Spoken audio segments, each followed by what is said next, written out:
Hey everyone, welcome back. I'm going to make a quick short video about preparing for Tropical Storm Fred in this situation, but generally preparing for hurricanes.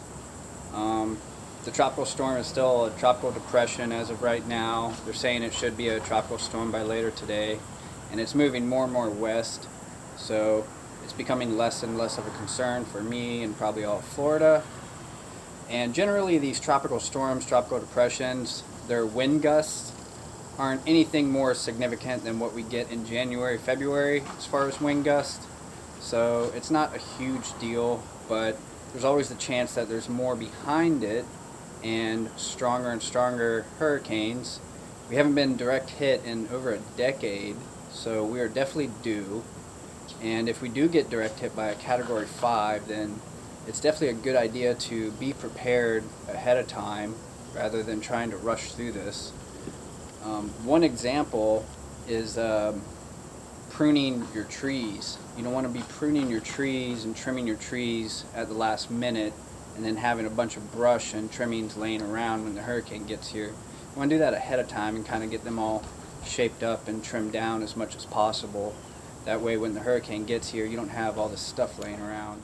Okay, first thing is you want to prune any elongated branches off of any trees that you have. Now keep in mind, when you're in Florida, the hurricanes usually head from south to north, whether they come up the east coast or the west coast, and that means the wind is going to come from the east, and then it's going to switch as it passes, and then it'll be coming from the west mostly. Now earlier this week I trimmed up my mango tree. I was trying to make a video on just trimming up mango trees because it's the perfect time of year to do that, is right after they fruit and before the hurricanes get here. And mangoes are a little different than most trees. You can really prune these things up. Not every tree you can do this to. Mangoes specifically, you can basically cut them down to like a nub and they'll just come right back. Now, I've been having a little bit of trouble with this mango tree because several years ago a tropical storm did break off the main branch, and it branched out very low down here.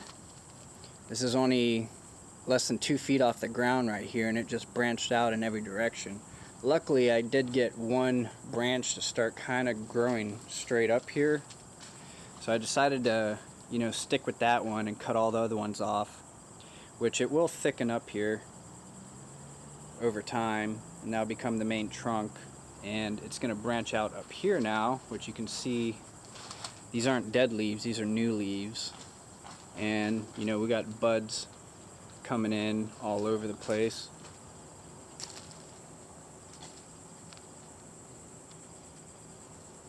So this is a great time to trim up mango trees. I've noticed some of the other people in the area have basically butcher pruned their mangoes like this one.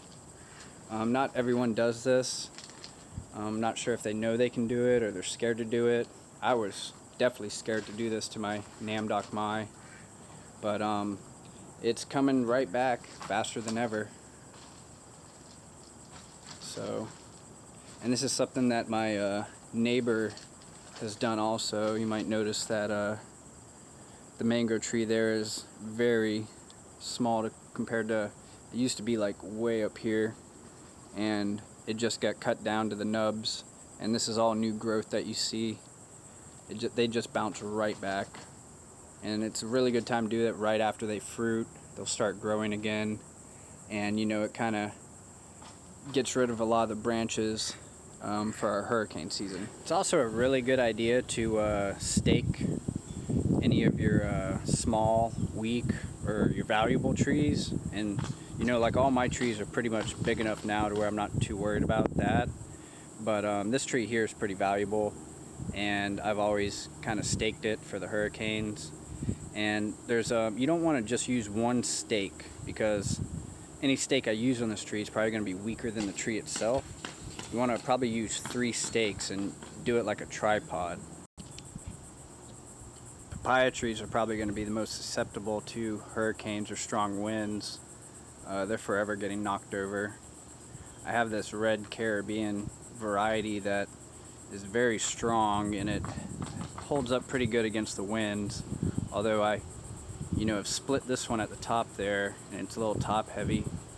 I just got like a 2x4 kind of propping it up, so we'll see how that one holds up. This one has got knocked over before, and I just lifted it right back up and re-propped it up, and nothing really happened to it. They're very resilient, but they do like to get knocked over, and the skinnier varieties can get broken in half. So keep that in mind about your papayas. Just as a little side note, I got my tiki in here, and I was thinking ahead, concreted it in the ground pretty good, about 2 feet down, and used some wire to reinforce the concrete around the tiki there.